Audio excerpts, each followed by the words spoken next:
এই লাউ কত করে ক? দিন 50। 50 হলে পরে আমারে দুটো দেন দিবি। কবির মান সম্মান কিন্তু লাগিয়ে যাচ্ছে। ও লাউ তো উনি দরদাম করতেছিল। দরদামি তো করতেছে, কিনে তো আর নেননি, সমস্যা কি? আচ্ছা আমি 60 করে দিছি, হবে?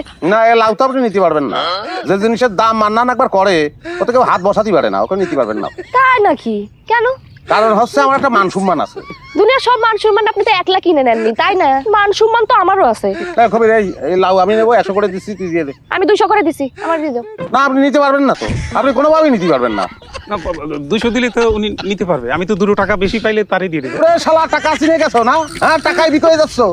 এই মান্নান কোনোদিন টাকায় বিকয় 200 তো দিচ্ছিস নে তুই। আচ্ছা 500 করে দে। 1000 করে আমি দুটো নিচ্ছি।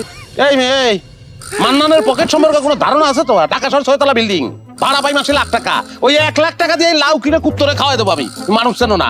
ধর গাছে সব দিলাম। কত? 2500।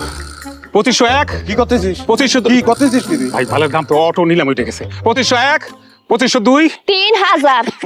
তাহলে পরে আমার ঘড়ি। না ভাই আমার ক্যাশ লাগবে ভাই, আপনার টাকা ধরেন। 3000। 1 2 3। মান সম্মান মানে তার একারই আছে, আর কারণে। ভাই 2 টাকা ভিক্ষে দেবেন? সত্যি সত্যি ভিক্ষে দেবেন ভাই? 60 করে ভাই। ওই উদমগায় ঘুরতেছিলাম, তাই একজন ভিক্ষে দিয়েছে ভাই। তো সেই একজনটাকে নাম ডাকো। ভাই নাম দিয়ে কি করবেন ভাই? এই শালা কাম আছে কথা করছিস, বুঝতেছিস না? ওই যে ফতেপুরের মন্ডল বাড়ির একজন দিয়েছে ভাই। 60 কর। 60 খুলবো কিসের জন্য ভাই?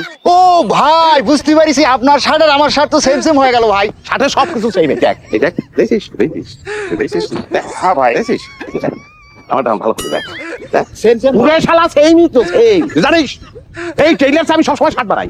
ওর এই কাপড় সব কাপড় আমি একসঙ্গে কিনে ফেলেছি, তাতে এই কাপড় আর কেউ কিনতে না পারে। 3000 টাকা দিচ্ছি শালা একটা 60 বানানোর জন্য। শালা বেইমানি করেছে, শর্ত ভঙ্গ করেছে। শালা মান সম্মান নিয়ে লাড়াচাড়া করতেছে। শালা পার পাবে তুই ভাবিছিস? ওই মন্ডল বাড়ির নামে মামলা হবে, ওই টেইলার্সের নামে মামলা হবে, সবার নামে মামলা হবে, তোর নামে শালা তোর নামে মামলা হবে। তোর নামে মামলা। 60 খোল তাড়াতাড়ি খোল। এই খোলে মামলা ভাই।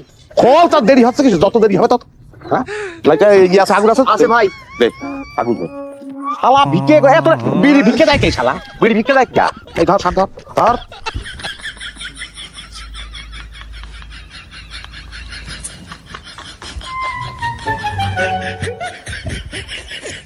মিন্টু এদিকে আয়। আপনি তার কাপড় পুরাই আসছেন কেন? আরে সেম কাপড় পরে ভিক্ষে করে বেড়াচ্ছে, তুই চিন্তা কর আমার মান সম্মানটা কোথায় যাচ্ছে। লাউ কিনা সামর্থ্য নেই, যাচ্ছে আবার মান সম্মানের বড়াই দেখায়। আমার মান সম্মানের ভয়টা করা হচ্ছে এনে, আর তোমরা বসে তামাক খাচ্ছ। এক মিনিট। উনি আপনার মতো সেম টু সেম কাপড় পরছে বলে আপনি তার কাপড় পরাই দিয়েছেন, তাই না? আমার বাড়িতে কিন্তু এইরকমই একটা ক্যারাম বোর্ড আছে, আর আপনার হিসাব অনুযায়ী এই ক্যারাম বোর্ড এখানে থাকতে পারবি না, এই তো ভেঙে দেওয়া লাগবে। মিন্টু শুরু করে। এই তোরা মিটুরে শুরু কর।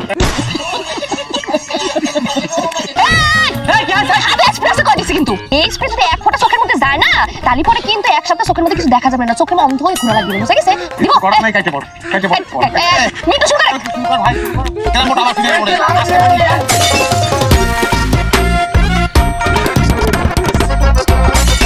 ঘটনা তাহলে আসলে সত্যি? হ্যাঁ আপনি কি আমার কারণে মরতেছেন নাকি? ওরে শয়তান তো চলে আইছে রে। শোনেন কথা শোনেন, আমি আপনার জন্য মরার জন্য সাপ নিয়ে আসছি। কি সব?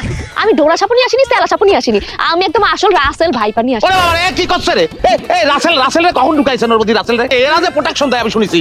হ্যাঁ এত 5-6টা হয়ে গেছে মনে হয় এতক্ষণে।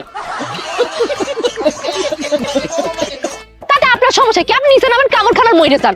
আপনি মরে বেসতে মান সম্মান নিয়ে খেজুর খুরমা খাতি থাকেন, আমরা না আরামাশ করতে থাকি। আমি নামবো না, আমি কোনোদিন নামবো না। আমি এই ফাঁসিতে ঝুলেই মরবো এবং আপনার ফাঁসায় দিয়ে যাওয়ার ব্যবস্থা করে রেখেছি, সেটা লিখিত ভাবে আছে। আচ্ছা কোনো সমস্যা নেই, মিন্টু সাপ সুইরে মারো। এ ভাই শোন, শোন